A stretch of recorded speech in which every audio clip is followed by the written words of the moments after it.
Looking back at the young Sheldon popular media example that I chose from week 1, I would say that based on the information in chapter 6, the figure is decently accurate.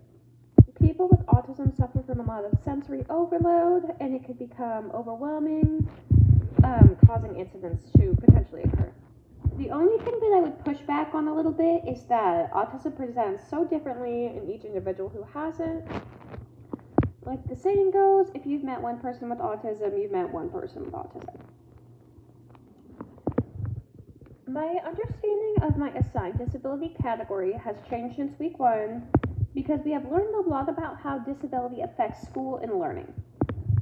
The biggest need of the character young Sheldon that I did not consider in my original assessment of him was that a lot of his needs are under the emotional regulation side of things.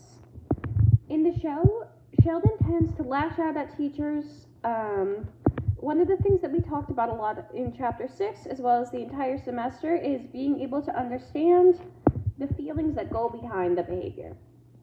If Sheldon was in a regular K-12 classroom where he was unable to skip grades like he does in the show, he would likely receive an IEP because of his inability to stay still and stay engaged with his peer group. Sheldon has issues more in the realm of the soft skills, like communication, staying calm in frustration, etc. This is something that a special education teacher could potentially help with. One of the big things that I have learned this semester is that it is not necessarily just being able to do the schoolwork. In that case, Sheldon would not need any sort of special education services, but it is also about whether or not the student is able to engage in the general education classroom in a way that doesn't prohibit their learning. If Sheldon was in a school where he couldn't skip grades and he was in the general education classroom, he would probably have a hard time with the learning there, and it may cause him to slip on his studies a little bit because he feels that he isn't being challenged. The other high incident category that I have chosen to compare with autism spectrum disorder is other health impairment. I have chosen to compare this to autism spectrum disorder because I think that it is also a very broad category in terms of the kinds of diagnoses that make it up. Looking back on our week 1 discussion, I saw that several different disabilities made up the other health impairment category. Individuals that are just physical disability based or also mental disabilities.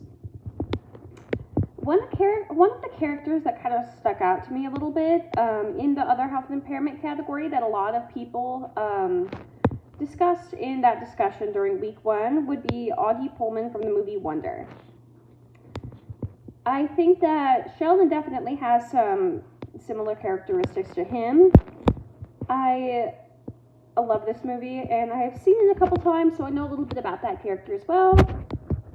Just like Sheldon, Augie is also very, very smart and can become frustrated in the general education classroom because the work is too easy. He received a homeschool education up until when the movie takes place when he's in 5th grade. And so he was able to learn at his own pace and study things that were interesting to him. And that's where, like, going into that general education classroom was hard for him. He has special interests like astronauts, just like Sheldon does with physics, and can sometimes struggle a little bit socially. But this is for an entirely different reason. He has physical disabilities, and the other students were not very kind about that, about seeing someone different, but he made a lot of friends. Very wholesome movie. Sheldon would be different from individuals in that other health impairment category, such as Augie Pullman, because Sheldon doesn't have much of a desire to be social at all. It really is kind of seen throughout the show that most of the time he prefers to be alone, whether he is at school or he is at home. He doesn't really feel the need to be social with people, and when he does, he struggles with like that back and forth conversation. This is, again, not the case for everyone with autism, right? There are different levels of autism.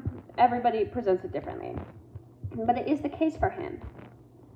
Another thing that's similar is that Sheldon also struggles with anxiety and like panic attacks and stuff, which is something that a lot of individuals in the other health impairment category fall under for various reasons, such as I know schizophrenia falls under that category, and those people struggle with a lot of like paranoia and things like that. Or it's someone like Augie Pullman, who has more physical disabilities that kind of cause him to have that anxiety, especially about interacting with his peer group.